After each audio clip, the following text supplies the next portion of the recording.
So paano pag kinuha mo lang sa iba yung property, good faith ka ba? Bad faith. Alam mo talaga na hindi sa'yo yun, pero nagtayo ka pa rin ng building. For example, may lupa tayo sa lokal ng Visayas. Tapos yung katabing lupa, 10 taon na eh. Wala namang may-aring dumarating. Kasi balita natin, nasa Amerika to at mayaman naman siya. Ngayon, sabi natin, wala naman nagtatayo dyan, sayang naman yung bakanting lupa. Tayuan natin ang pastoral house. Builder ka ba in good faith or bad faith? Bad faith. Kasi alam mo naman hindi sa'yo yun eh. Okay, let's go to the consequences.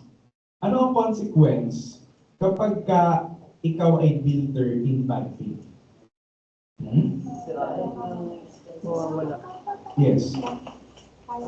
Knowledge. Yung building na itinayo mo ay o anumang bagay na itinayo mo sa lupa na una pa lang alam mo na hindi sa'yo ay sisirain ng nagmamayari o para pag ayaw niya sira? Tatanggalin. Para pag ayaw niya tanggalin? Kanya na yun? Pwede yun? Yes. Kanya na lang? Yes. Kailangan ka ba niyang bayaran? Hindi po. Okay. Hindi walang mababalik sa'yo ang naman. Right. Wala kang makukuha. Okay. So pag ikaw ay builder in bad faith, wala kang makukuha kahit piso. Okay? So doon sa situation na binigay ko kanina, 10 years na, bakante yung lupa. So ang ginawa ni Pastor, madiskarte, nagtayo siya ngayon ng 2-story na building para sa pastoral house. Gumastos siya ng tinatayang 700,000 pesos for a 2-story building. 700 to 1 million. Biglang dumating yung may-ari. 10 years na nagpakita, pagkatayo ng building, biglang dumating. So, pwede bang kunin sa'yo yung itinayo mo? Yes. Pwede ba natin singilin yung taga-Amerika? Why? Because you are a builder in bad faith. Sino nagsabi niyan? New Civil Code. Okay? Ayun na, nandiyan yung mga articles. So kapag nagtayo ka sa isang property na alam mong hindi sa'yo, okay, you are a builder in bad faith. And under the law, particularly in the New Civil Code of the Philippines, a builder in bad faith loses everything he built.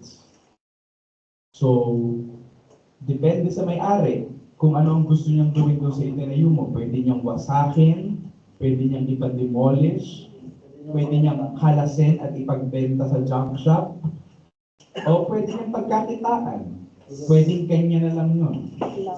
Wala kang pwedeng singilin at kunin sa kanya. Yes, you can eat. Okay lang. Yes. Pero, Tayo. Stand up.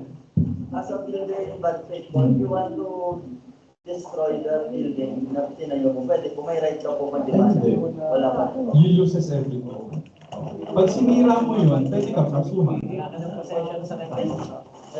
Hindi mo na siya Pagmamayaan.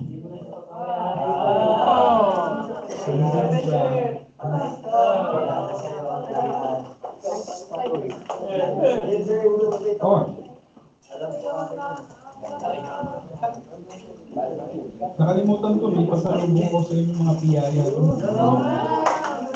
Sa exam na lang. Dali mo.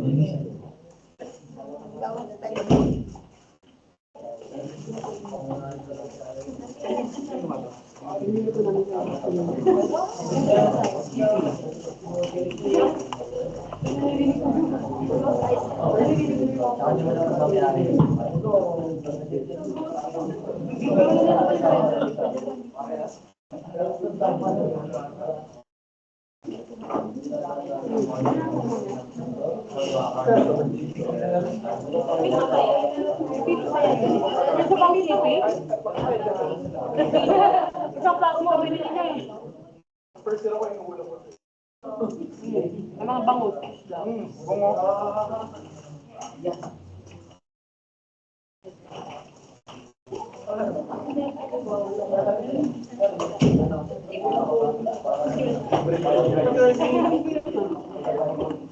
ka ba ba yung nabasa ko pa dito sa about the property. Kapag ikaw na yung ikaw yung resident doon sa area na yun, sa land na yun, after 30 years, pwede ikaw na yung bad faith or good faith, ikaw na magiging may-ari na because of prescription. Yep. Kapag hindi tayo mag-upgrade ko. Sa mundo ng quality. Tapos dapat, good things ka.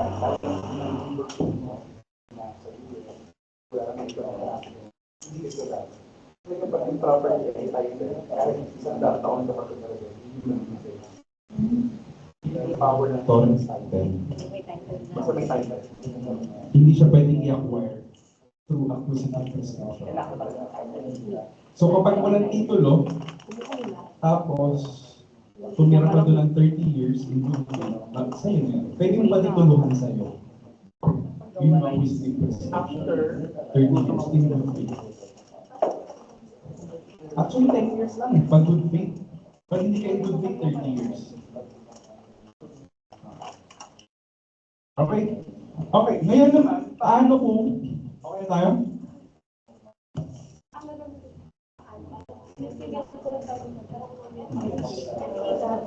Paano naman kapag ikaw ay builder in good faith? Ano ang karapatan mo kapag ikaw ay builder in good faith? Pwede mo rin yung lupa. Yes. Pwede mo rin yung lupa or pwedeng pabayaran yung bill na itinayo. Pwedeng bilhin yung lupa or pwede mong pabayaran yung bilhin na itinayo mo. But you have to qualify. Ano yung qualification? Kapag yung Mataas yung lupa. kapag mas mataas yung value ng lupa, pwede bang ipilit na bilhin yung lupa? No. Pwede, hindi. Hindi. Hindi. Okay, example lang.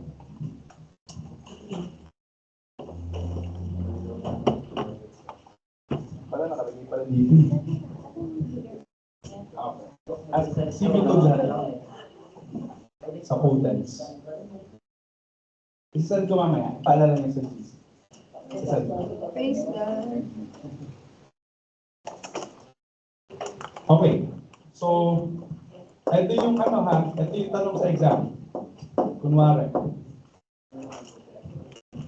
Si Nika, ikinikik ako sa voucher. Aroy. Turuhan. Ako maglulubat na. Okay. O si na lang, si Mary Pearl. Si Mary Pearl ay kunwari apo siya ni Henry C. Ayun. Mary C. Mary C. Mary C.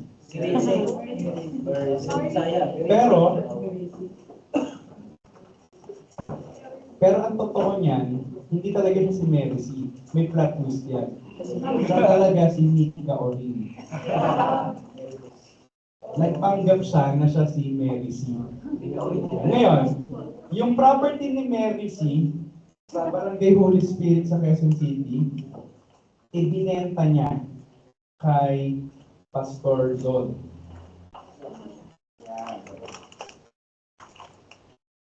Nagpanggap siya ha. Hindi na si Mary C. Siya talaga si Nika Orin. So hawak ni Nika Orin ang peking titulo, nakapangalan kay Mary C. Okay? Nakukuha niya? Okay? Ibinenta yung lupa sa Holy Spirit sa PMCC Fort Watch, represented by Zon, for 20 million pesos. Okay, may titulo, binenta. Ngayon, tinayuan yung property ng 12-story building. Siloa build, Siloa 2.0. Yan. After 1 year, lumabas ang totoong Mary C. Galing Switzerland. Wow. Tinigman niya yung Hindi, ano yung tubig na mahal? First day yan. Evian. Yeah, Evian. Galing yun doon sa Switzerland. Ngayon, tinikman niya yung Evian. Yung pala yung lasa doon. After niya tikman doon, mismo, umuwi na sa Pilipinas. Ngayon, na-discover niya, ba't may nakatay yung building doon sa lupa ko? So ngayon, sabi niya kay Zod, alisin mo yan. Lupa ko yan eh. Sabi ni Zod, hindi, lupa ng church ko. Ito yung titulo, at yan, tinayuan namin ng legal. Ngayon, ang tanong sa exam ito, si Zod ba ay builder in good faith? Yes. Why? Because According Eric. Kasi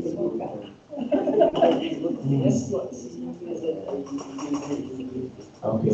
legal po yung Why? APCs. Which is the deed of sale. Okay? May titulo naman. Ngayon, dahil si Zod ay builder in good faith, ano kaya ang mga karapatan ng church? Pwede na lang ba tayong basta paalisin dito? O ano nga ang karapatan? Ha?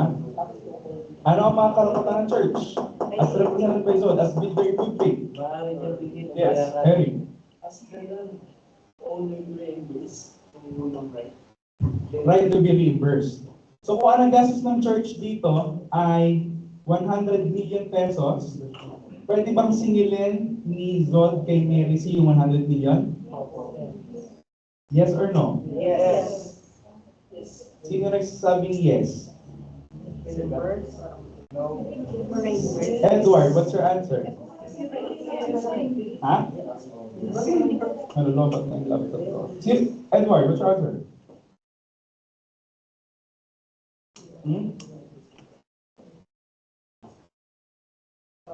Oh, Mika Orin, nanang-scam. What's your answer? Pwedeng singilin yung 100 million. Bakit yes? Exam yan. Mas mataas po yung value po ng building kaysa building. Tama. Dahil, Wait lang, wala nga ba? Magkano ba yung lupa? Okay, tama naman. 20 million. Tama yun. Pero dapat ang sagot nyo doon, pwedeng hingin ng reimbursement kasi yun yung karapatan niya as builder good faith. Sabi sa New Civil Code of the Philippines, a builder in good faith can ask for the reimbursement of what he has lawfully built. kapag papaalis. Napapalisin talaga siya kasi hindi na Pero paano kung ganito? Ang presyo nito ay 200 million ng lupa. Ang presyo ng building ay 100 million. Ngayon, sabi ni Mary C, tinayuan mo na yun. Dati ang gusto ko yung itsura niya kasi lupa lang yan. Ngayon, tinayuan mo ng 12-story building. Ayoko na yan. Hindi ko na magagamit yan doon sa gusto ko. So, bilhin mo na lang yung lupa ko. Pwede ba yan? Yes. Bakit pwede? Mas mahal lang sa right po niya yan. Bakit pwede? Sasabi sa batas,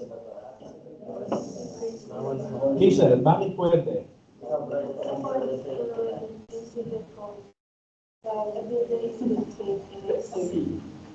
Allowed or pag mas mataas yung value ng Lupa? lupa is then depende sa kanya yung lupa.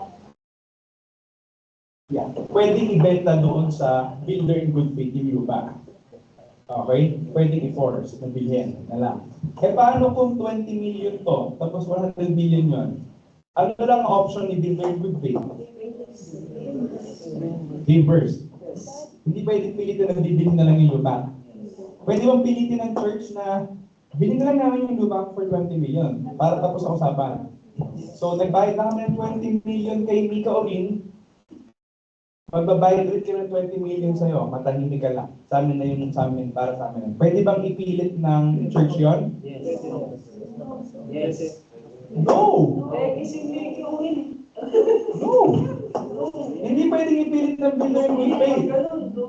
Bakit? Sabi sa batas, kapag mas kapag mas mataas yung value, Hindi, mas mataas yung value ng building. Mas mataas yung value. 100M po yung building, 20M lang yung... kaya nga. Oh. Pwede na po bili. Kapag mas maliit po yung lote, kaysa doon sa itinayo, pwede niyang bilhin yung lupa. Pero kapag mas malaki yung lupa, Ayun, nagkabaliktad. inalis niyo po. Kaya po pwede na po bili ng building. Okay, sorry. Sorry, nagkalito. So kung 200 million yung lupa, pwede bang sabihin ng church na bibilhin na lang namin yung lupa mo? Pwede ba yun? Yung building po, ilan po yung... 100 million. Pwede kung gusto niya po. Kung gusto niya po, hindi pwede ipili. Hindi pwede ipili. Pwede na ano, That is an option, pero hindi pwede ipilit. kasi wala ka ng karapatan sa oras. Pero kung tanggal natin isang zero, 20 million lang ito, pwede pwede. Yes. So walang magagawa si Mary C. Yes. Benta mo yung lupa mo. Kasi, sino ang may karapatan? Builder in good faith. Brother Jerome, naunawaan? Brother Francis? Kenneth? Irish? Jandu? Vincent? Edward? Siguraduhin mo yung mga guest mo na yan, ha? Ano? Ako? Kyla? Celine? Hazel? Oh, lalaman ko ba yun? Pag pababa mo yung lupa, pwede mong bilhin. Ito Pwedeng bilhin. Oh, ito. Oh. What are the two options of the landowner when faced with a builder in good faith? Appropriate the improvements, but reimburse the builder. Pay for improvement or sell the land. To pay the builder to buy the land if the land is not much more valuable than the improvements. Tagalogin natin. Kapag yung lupa ay hindi mas mahal. So kapag yung lupa ay mas mababa, kaya nakakalito kasi yung phrasing ng pagkakasulat. Kapag yung presyo ng lupa ay mas mababa, baka pwedeng pilitin. Bilhin. Punta natin yung original provision.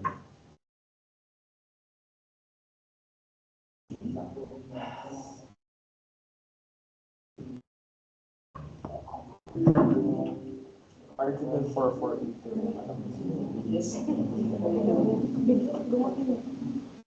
Article 448 na ba yan?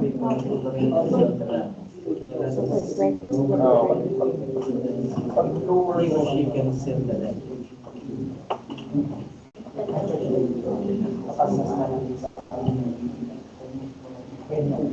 Lugi siya kapag pagbayar na rin.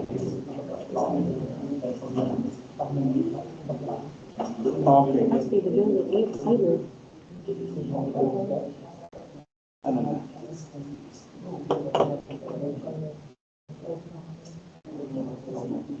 Okay. Article 4, ayan.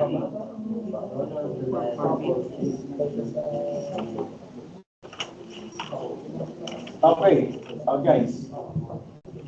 Okay, listen up.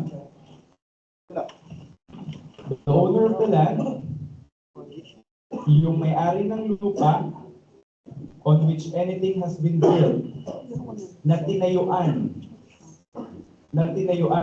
ng gusali. Una, meron daw siyang karapatan i-appropriate. Ano i-appropriate? Kunin. Kung ano yung naitayo doon. After payment of indemnity. Pero dapat siya ay magbabayad. Naunawaan? So in our example here, pwede bang sabihin ni Mary C na sa akin na lang yung building na itinayo mo, thank you church? Pwede niya kunin. Basta dapat babayaran niya. Sino may sabi nun? Article 448 of the New Civil Code. Again, yung number hindi na mahalaga, sabihin na lang New Civil Code. Okay. However, okay, sorry, or to oblige the one who built planted to pay the price of the land. Okay? Pero, however, the builder-planter cannot be obliged to buy the land if the value is more than that of the building or trees. So, pwede bang sabihin ni Mary Sina, tinayuan mo na lang yan eh. Bilhin mo na lang yung lupa ko. Pwede ba yon? Depende. Sa value ng price ng lupa. Kapag ka mas mataas yung lupa, Hindi pwedeng ipilit. hindi pwedeng ipilit. Kapag mas mababa yung presyo ng lupa, pwedeng ipilit. Ano ang basis ng pagkasabi natin?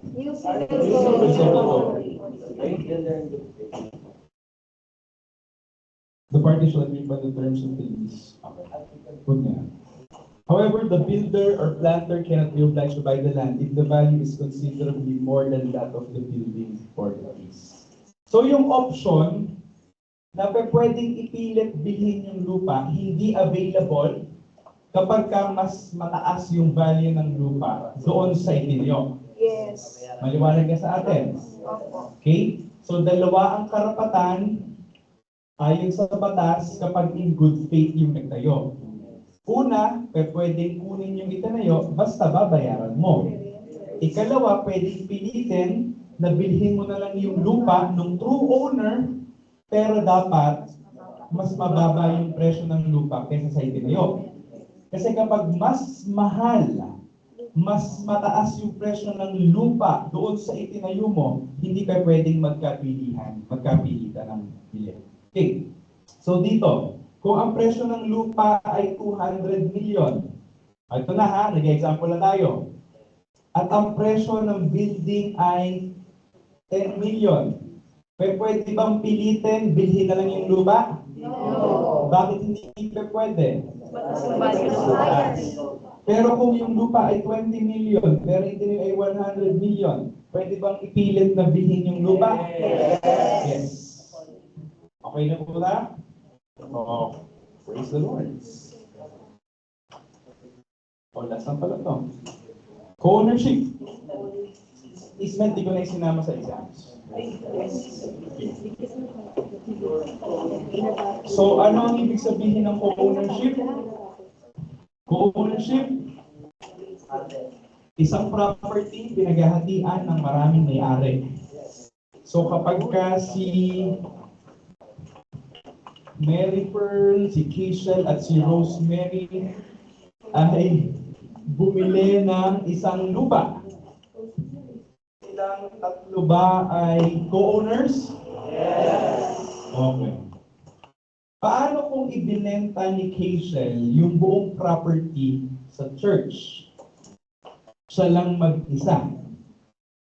Is the sale valid or void? Partially valid. Okay, sasagot agad ng gano'n. Partially valid. Valid lang saan? May tawag tayo dyan. Anong tawag dyan? Sa kanyang Partition. ideal share. Huwag niyo makalimutan yung mga keywords natin. Hindi niyo magpapataas ng points mo eh. Baka nung ilagay doon, yes, ideal share. Ano yun?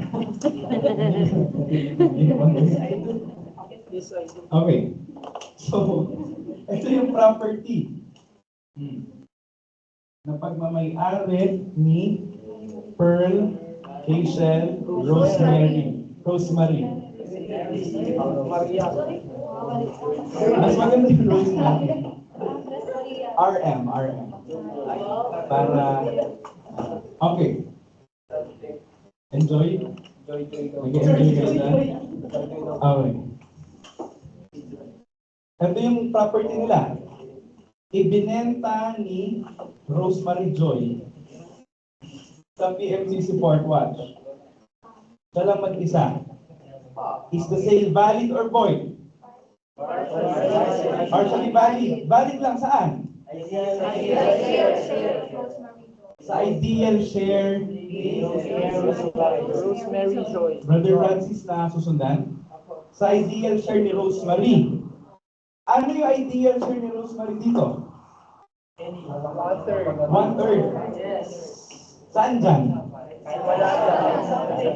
Lumulutang lang sa lang, sa hangin. Okay? Paano kung ganito? Sabi ni Rosemary, okay, etong portion na to, yan. Kasi ito yung nasa tabi ng highway. 1/3, ibebenta ko sa PNP Sport Watch. Valid? Not valid. Ha? Valid hindi? Ha? O yan, di na makasagot. O, ano yan? Valid ba yan hindi? No. Hmm? Valid hindi. Ha? Ito, sabi ni Rosemary, itong portion na to, yan. Yan ang ibebenta ko sa inyo. Hanggat walang party. Ha? Hindi valid.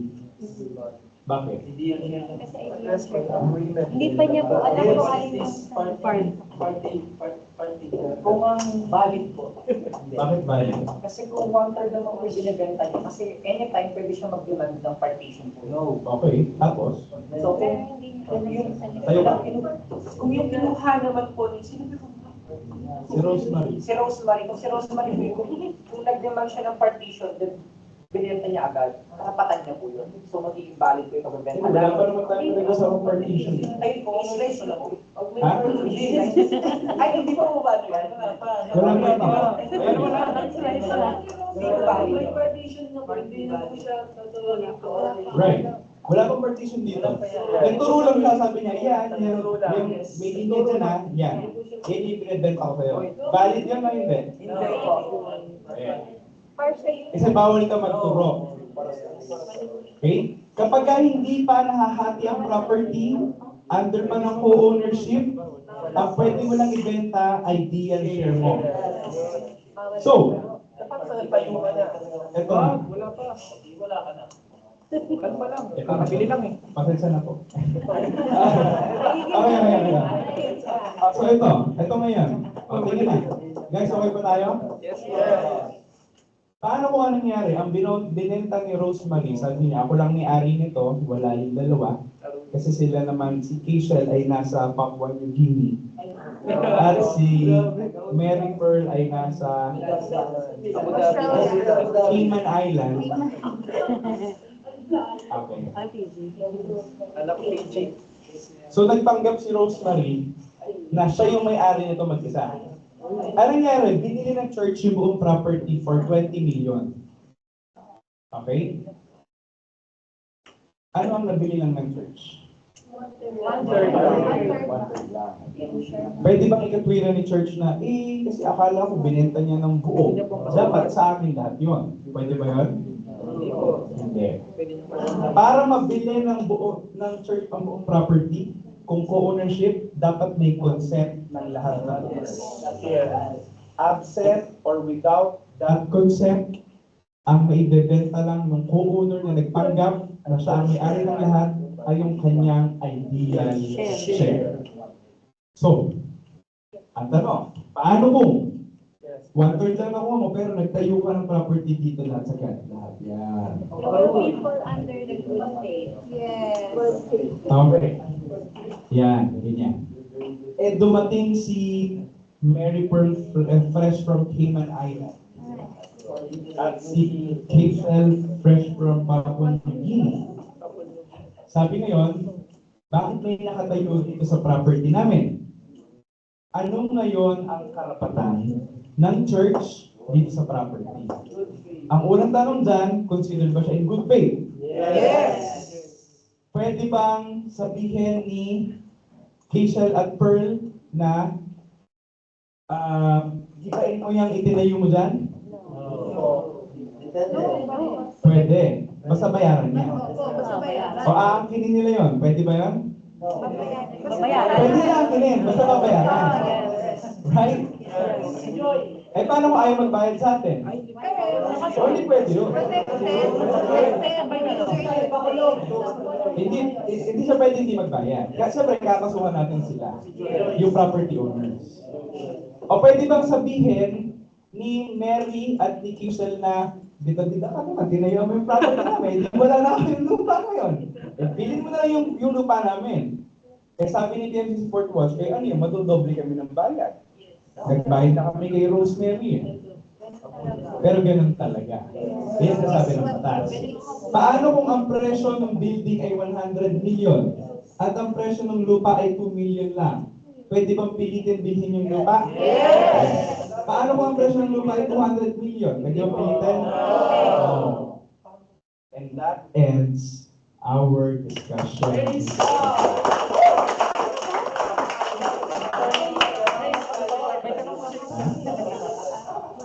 Ano pagpantay? Pwede ba? Attorney, paano po kayo Hindi more than, sabi sa more than.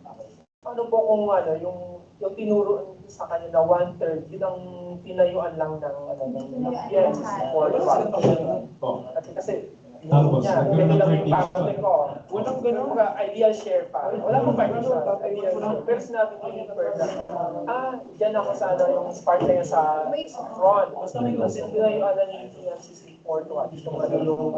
Sino nagbenta si Bert? Yes. Tapos, yun yung end doon. So ngayon, Hindi pala napagkasabi. hindi yan. Kasi so sila ideal share. Ayan. Ngayon, Tapos yun yung ano. Mas nalaman na yung export batch. Yung mag 1/3 lang naman. So, supposedly is, valid na mas 1/3 lang naman. Pero yung location is on in the front. So ngayon, yung dalawang may-ari, pwedeng mag-appeal yun with regards to the position of the land. Pwede pang, may sabihin na, two other co-owners na. Hindi, ang mangyayari dyan, kapag yun, magkakaroon ngayon ng partition. Partition. So most likely, pag hinati yan, ito yung mapupunta doon sa benta. Ito yung kanya. Ito yung isa.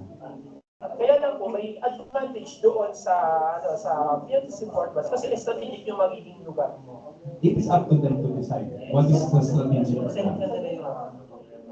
O kasi kung hindi sila magkakasundo sa paraan, ano magiging ng ganyan? Mas malaki rin ang problema nila. Kasi mabawasak ba sila ng building dito? So judicial decision na lang yan. Extrajudicial muna, sila tatlo muna. Pag hindi sila makapag-decide, court ang mag-decide para sa kanila. And for sure, it is a number. Kasi ito yung is damage to all parties. Yes. Kunyari po, mas mahal yung lupa. Hmm. And then, ang gusto ko yung lupa, na 200 million, including 100 million. Anong gusto mo ibenta yung lupa? Like, kunyari, ikaw yung landowner. Gusto mo ibenta sa iba? Ibibenta ko yun sa builder. Tapos gusto namang bilhin ng builder yung pay. Gusto nila parehas. Kahit mas mahal yung ano. Basta gusto nila parehas. Papasok lang yung batas. Kapag yung isa ayaw. Kasi pwedeng ipilit. Yes. Pwedeng ipilit.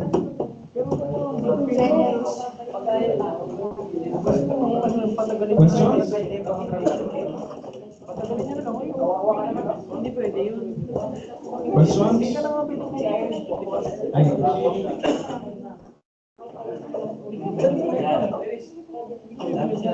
Jerome.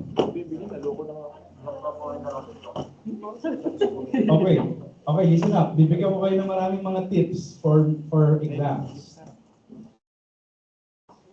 Kapag kayo ay nagbasa ng question, basahin nyo ng 2 o 3 beses bago kayo magsagot. Iiwasan ninyong mag-overthink. Kahit saang aspeto ng buhay, ang pag-overthink ay hindi maganda. Lalo na sa exam. Minsan, alam niyo naman talaga yung sagot eh. Pero kaka-overthink nyo, nagkakandamali-mali. Normal kabahan sa exam. But don't let your nervousness get the best of you. trust in what you know. Magtiwala kayo na alam niyo yan kasi naituro sa inyo ng professor niyo yan. Praise God. Magtiwala kayo dahil pinag-aralan niyo yan o pag-aaralan niyo pa lang yan. At magtiwala kayo dahil ipinanalangin niyo yan. Again, uulitin ko ng paulit-ulit dahil baka meron hindi marunong sumunod sa instruction. Kapag kayo ay sumagot, sundin niyo yung format na ibinigay ko sa inyo. Answer, legal basis, facts, and conclusion. Kapag ka ganyan ang takbo na sagot mo sa exam at tama yung sagot mo, I will give you full credit. Ngayon, pagka binasa mo yung sagot mo tapos kulang-kulang dyan, don't expect a decent score. Okay? Kasi kulang-kulang yung sagot mo, sigurado. Baka may sagot ka, wala kang legal basis, dumaretso ka sa facts. Anong essence ng sagot mo? Wala. So you always check. Ito bang sagot ko? May legal basis? Kapag walang legal basis, sumugot ka ng mga legal basis sa hangin. Hindi mo hanapin sa Bible yung sagot. Kasi pinag-uusapan natin may batas. So dapat galing sa batas. Tips. Ito tips. Tips to. Kapag ang lumabas na tanong patungkol sa religious freedom, ang legal basis mo laging 1987 Constitution. Huwag kang hahanap ng sagot sa civil code, sa taxation, at sa corporation law. Mamamali ka. Uulitin ko. Kapag ang tanong ay patungkol sa religious freedom, patungkol sa kalayaan ng relihiyon at pananampalataya sa Diyos, ang legal basis mo ay Constitution. Mas maganda kung kaya mong sabihin 1987 Philippine Constitution. Mas maganda yon. Pero kung hindi na kaya ng brain cells, kahit Constitution na lang. Pero mas maganda kung kaya mong sabihin 1987 Philippine Constitution. Kapag ka may mga tanong patungkol sa corporation law, ano ang isasagot mo? Under the Corporation Code. Revised Corporation Code of the Philippines. Kapag kaya ng princess, ha? Revised, isulat ninyo, revised, past tense, Corporation Code of the Philippines. Memorize. RCCP yan. Revised Corporation Code of the Philippines. No acronyms. Ngayon, tingnan mo ha, ganito yan, para hindi kayo mahirapan. Para hindi kayo mahirapan mag-review, tinuturuan ko na kayo.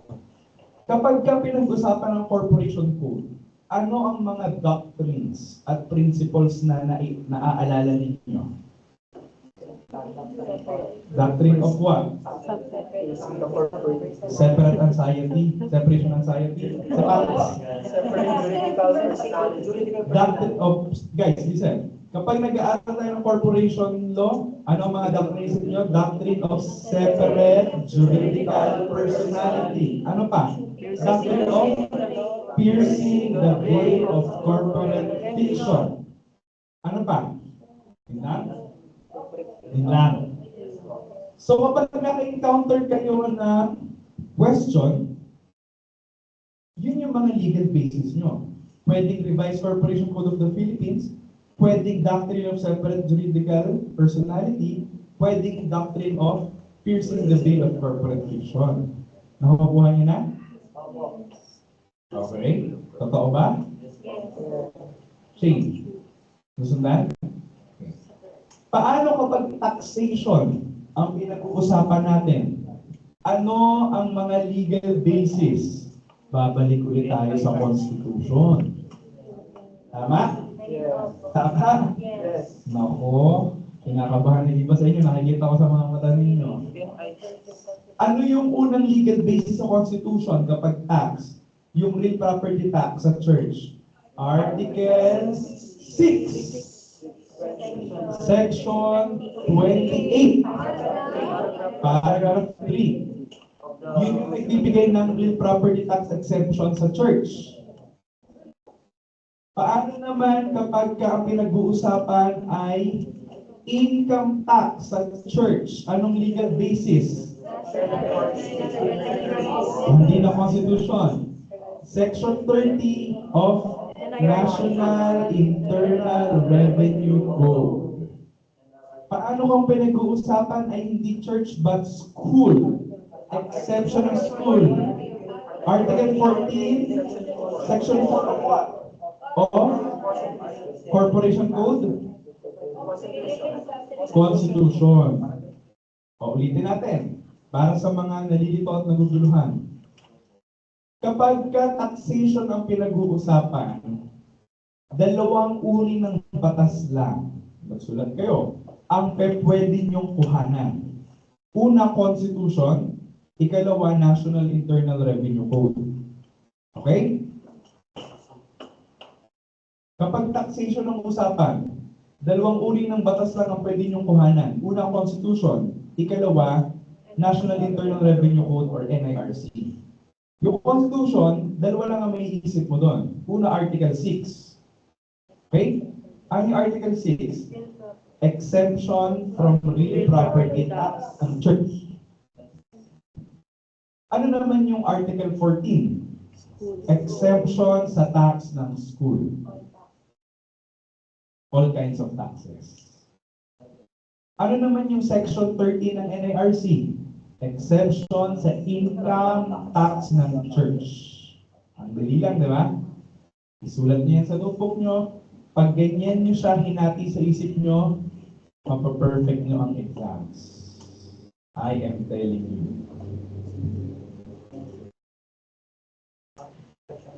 Yung mga nakapag-take notes sa inyo ng maayos, tulungan niyo yung inyong mga classmate, isend din niyo sa group chat. Help them. That is good karma. Okay. Ano ang huling topic natin? Property. Kapag ang pinag-uusapan natin ay property, ano ang legal basis? New Civil Code of the Philippines. Ano ang mga principles and doctrines na naiisip ninyo pag property? Number 1, doctrine of self-help. Ano pa? Forcible entry and unlawful detainer. Ano pa? Builder in good faith, builder in bad faith. Ano pa? Co-ownership. Class, ganyan nyo siya pag-aaralan. So pagka ang tanong, property, nahahali mo na sa isip mo yun, property. Ano yung mga pinag-aralan sa property? Self-help, state of necessity, forcible entry, unlawful detainer, co-ownership, builder in good faith, builder in bad faith. So kapag naka-encounter kayo ng tanong sa property, doon lang iikot ang mga sagot. Maniwala kayo sa akin. Wala kayong ibang pagkukuhanan ng sagot, doon lang sa mga yon. Kapag may tanong na lumabas patungkol sa taxation, saan ka huhugot ng mga sagot? Constitution, Article 6, real property tax ng church, Article 14, exemption sa tax ng school, Section 30 ng NIRC, income tax ng church. Kapag ang tanong ay patungkol sa corporation law, Revised Corporation Code of the Philippines, Doctrine of Separate Juridical Entity, Doctrine of Separate Juridical Personality, and Piercing the Veil of Corporate Fiction. Kapag ang tanong ay religious freedom, isa lang. Constitution. 1987, Philippine Constitution.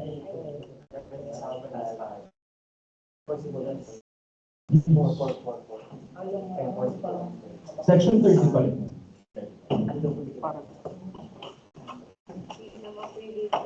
Question? Living, ay ipakita ko yung mga living out para makita ko sila. Living out, Questions?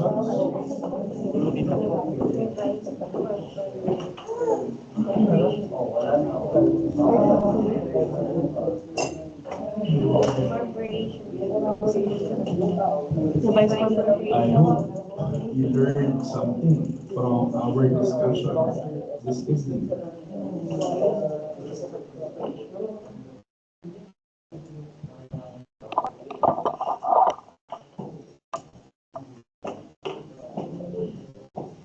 Giving out questions?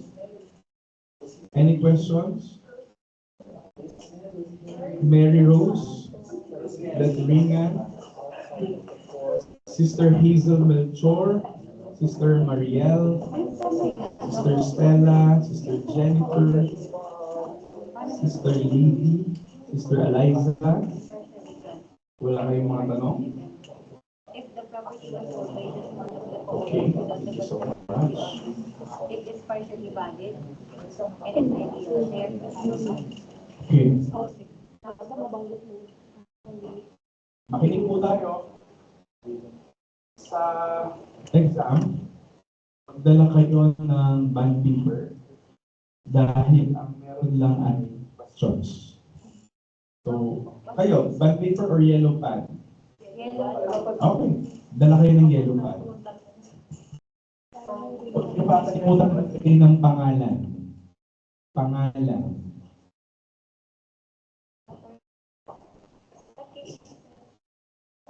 Research po sa ownership. Tama po ba? If the property was sold, just one of the go on. Not entirely void, di ba? Valid siya doon sa ASCII share. Mag-exam na. Living kasabay na.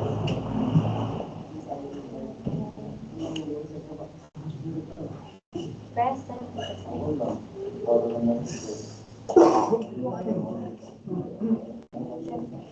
Turning. Paano kung sa Tuesday ay Ano yan? Kapalitin.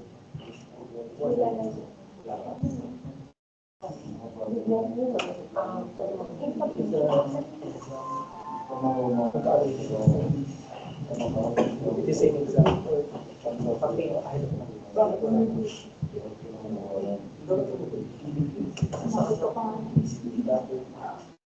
Nalagay ko na sa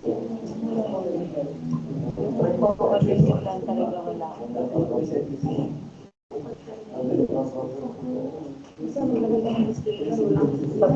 Paano mo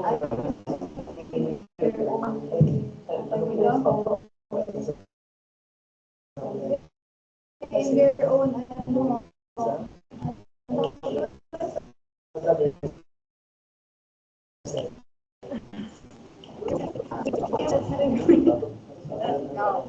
in your own station,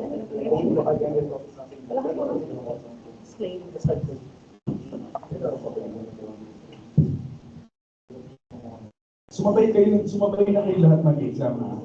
Kasi kapag hindi, mapipilitan akong gumawa ulit ng panibagong set ng exam. So, if you can, sumabay na kayo lahat. Wala pa ba sila dito? Wednesday, Tuesday, Tingin na. 12 p.m. na tingin na? Yeah. 12 p.m. ka noon. Bakit ka doon ang biyahe? Alis.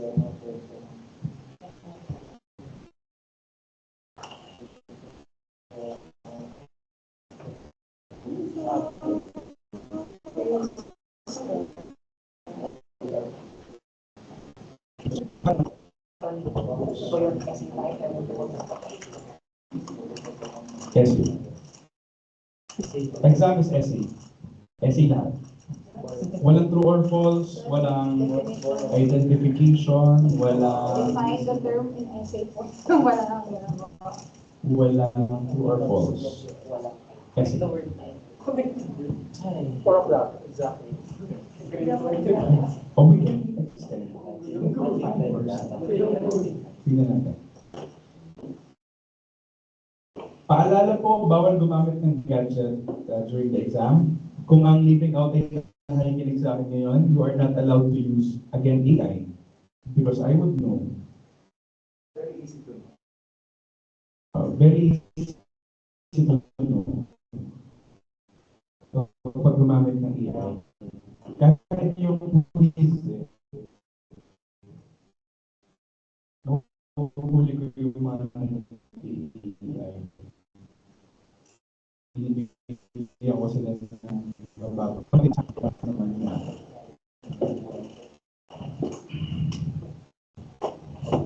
So, kung wala na tayong tanong? Yes. Ball pen. Ball pen. Gusto mo mag-pencil? Kapag kami mali, ano lang, huwag ka na scratch sa gana, isang linya lang. Strike. Just strike it out. Okay.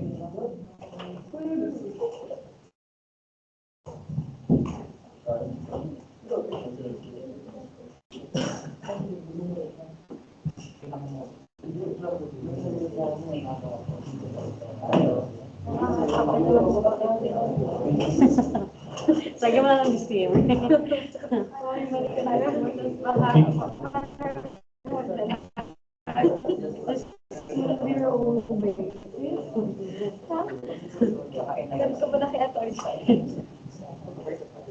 Sa mga leaving out, Pwede siguro.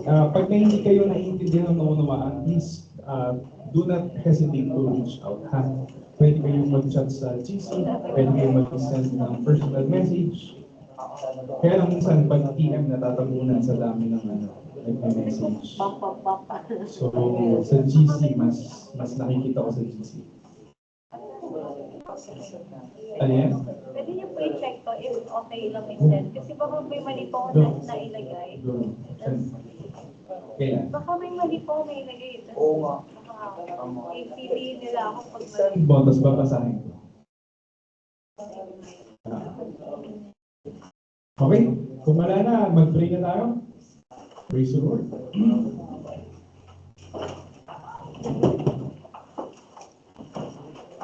Ngayon pa lang, congratulate ko na kayo. I know you will do well. In our exam. Lakasan ng loob. Dagdagan ng sukat ng pananampalataya. Lagi mong sasabihin, church and law lang yan. Good karma. Good excuses. Mas mahirap kay apologetics eh.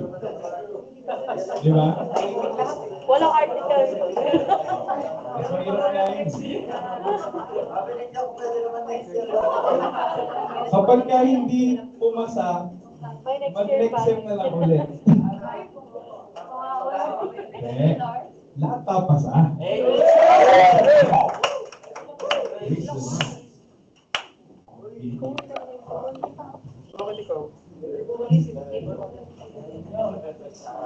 Lagi yung isa sa isip, ako ay magiging pastor ng PMCC Fort Watch.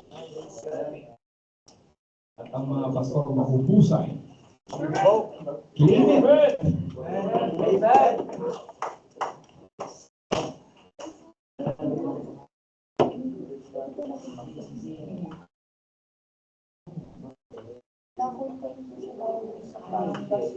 Amen. Sino sa inyo may mga prayer requests? Bukod sa para sa exam. Ayun. Ako po, Prayer request. sa HSGC po sa San Jose del Monte, sana ma-invite po kayo. Oh, taga Bulacan ka pala. Ang family mo ay hindi nakikita? Si Father Oh, lang. father lang. Okay natin. Ano pa? Prayer request. Wala nang session ng exam dun sa Google Drive ng props. Ako lang yung meron doon simula kahapon. Baka gugulay-gulay. Secret na daw sa Redfin. Wala Asa pa. ba? Surprise. Sino ba bang ibang may exam ninyo? Pastor Len po. So, yeah. And Vicky. Ay, doon, lapit ako. Oh, edi ang aaralin nyo lang para talaga yung church and apologetics. Ha? Hindi lang ano sa experience sa Lusa. Basta yung guide na pinigil sa inyo. Yun lang yung okay? Tuloy tayo?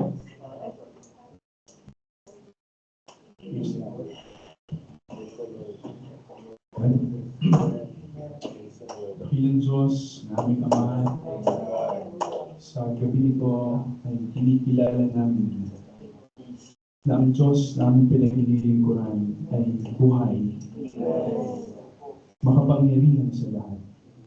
Ikaw ay Diyos na dakila. Lahat ng bagay na mayroon kami ngayon, maging aming mga buhay, ay pawang mula sa iyo. Kaya naman, aming Diyos, lagi mo kaming turuan maging mapagpasalamat. Lagi mo kaming turuan, kilalanin ang iyong mga dakilang gawa sa aming mga buhay.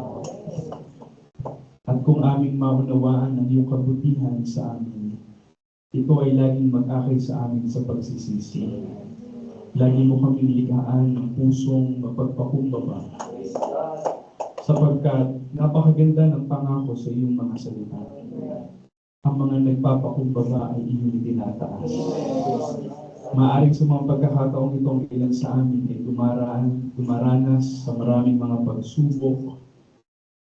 Mayroon kaming mga bagay na kinikimkim sa aming mga sarili lamang.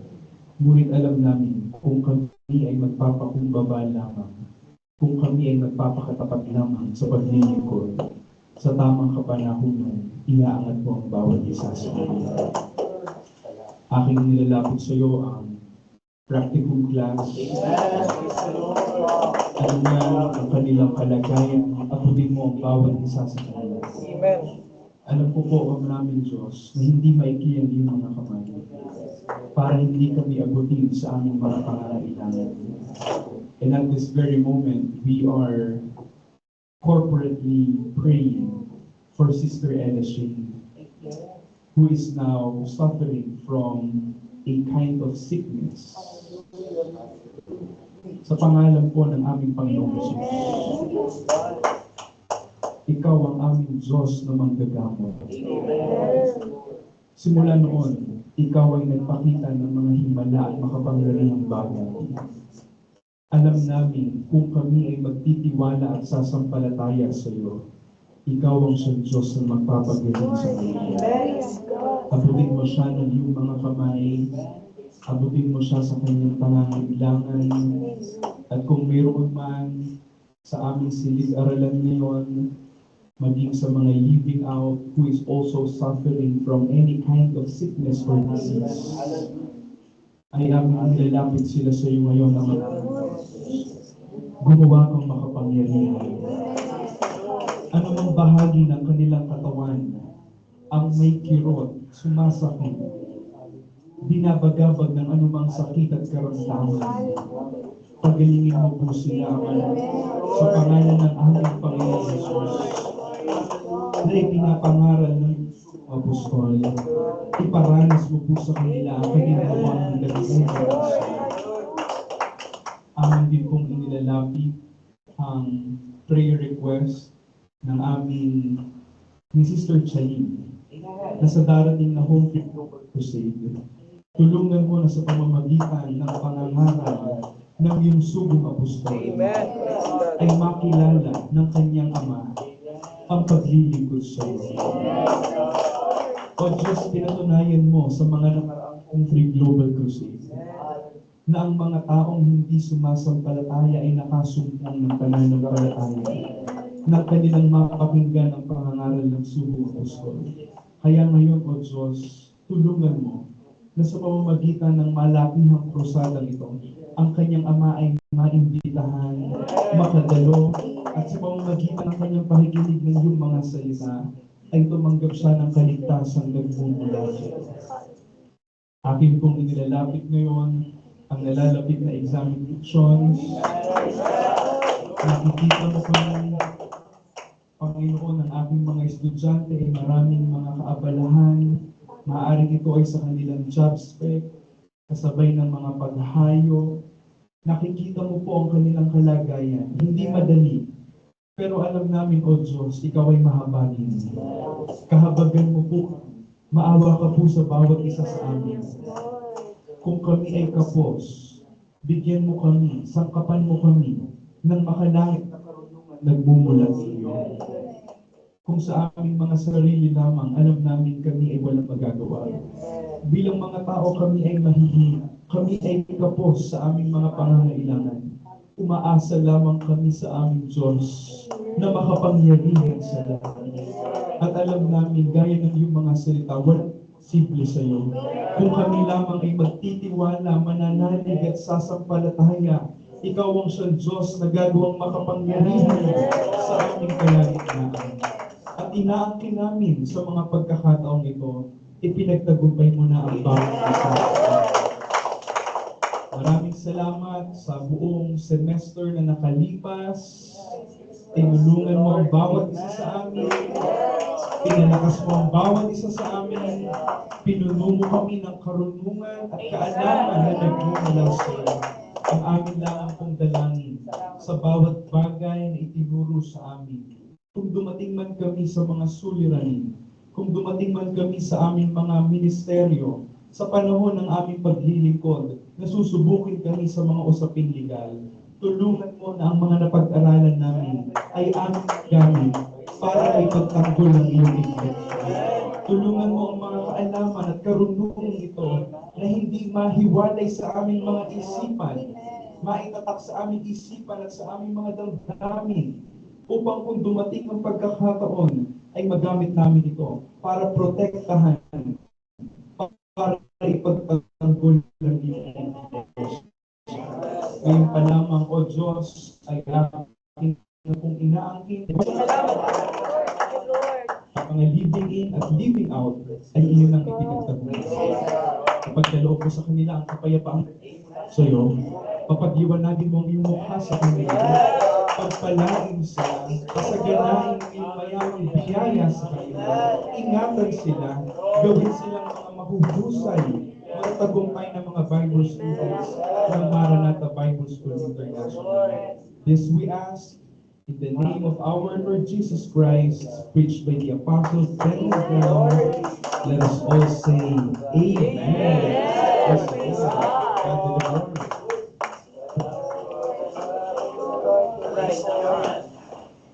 Thank you guys. Thank you po. Thank you po, attorney.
First one, diabetes.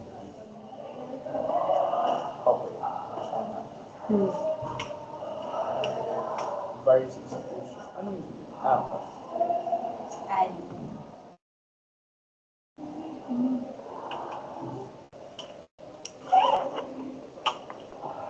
Sana pwede pa po mag-one month, attorney. Ano daw? Ano daw? Ano yun? Sana po pwede mag-one month, attorney. Ulit. Hindi ko rin. Ano daw? Sana po pwede po mag one-on-one sa inyo po.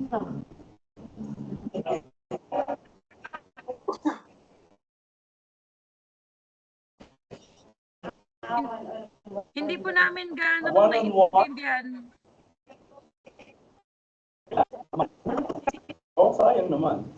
Kasi po, Hindi opo, pa kasi siya alam. kulog po yung audio dahil sa mic and speaker.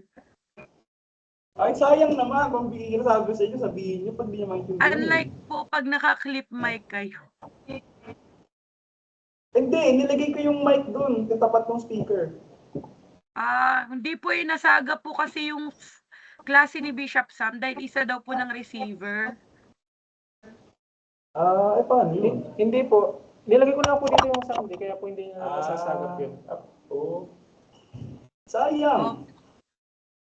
Kaya po Sabi ko nung sa inyo, nung nagtanong po kayo kung may tanong po, di po kami makapagtanong. Naka-record yan. Naka-record nung Ayun o. Sige. Sige natin. Saan ka lang, di ko kayo sabi. Okay.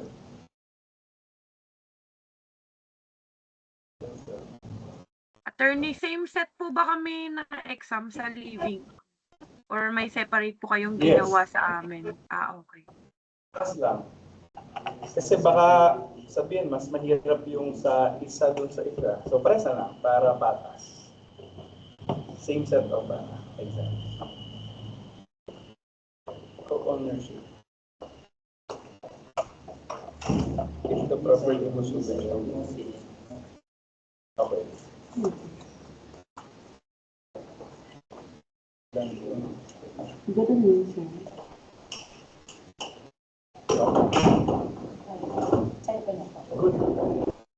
Sorry. Tingin na lang po kami ng copy, attorney, nung summary nyo. Okay na Ano po. yun? Ano ba yan? Tatlo. Putol-putol din po kayo. Kanina po nag-pray. Kanina po nag-pray, sabi sa prayer.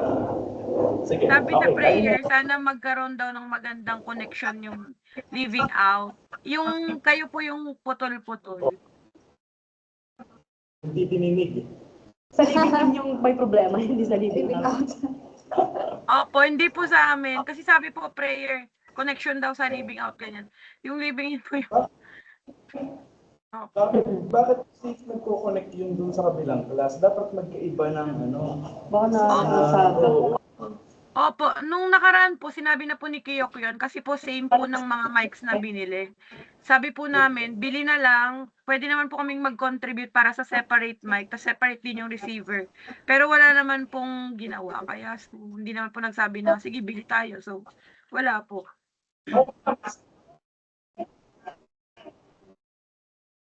Ako, bili ako ng mic eh. Dahil ko sa bili ko mic. May ganyan ako sa sarili.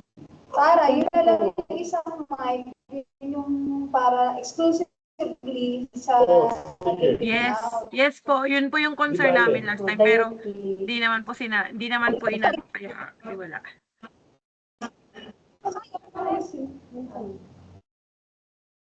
May reviewer na i-share sa GC.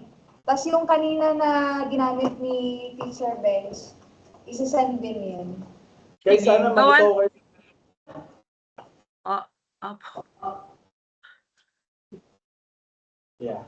Sige I hope I can. Sige po. Bye-bye.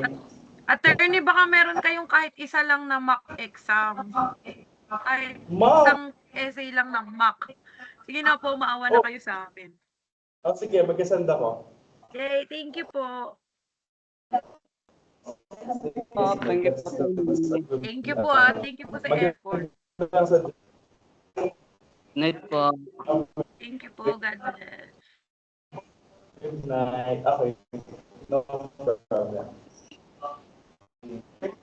Bye! Ano na sa mag-inom? 7:30. 7:50 na. Diyan sa kabilang room. Pangako ko 6 o'clock lang eh. Habo, kanina. Sorry. hindi, kay on. Pero ano, sana hanggang ngayon lang. Yun ako nag-ibig. Doon ka sa bigyan. Ano pang abala sa'yo? Tagay. Tagay ako. Ay, dito ka. Oh, dito na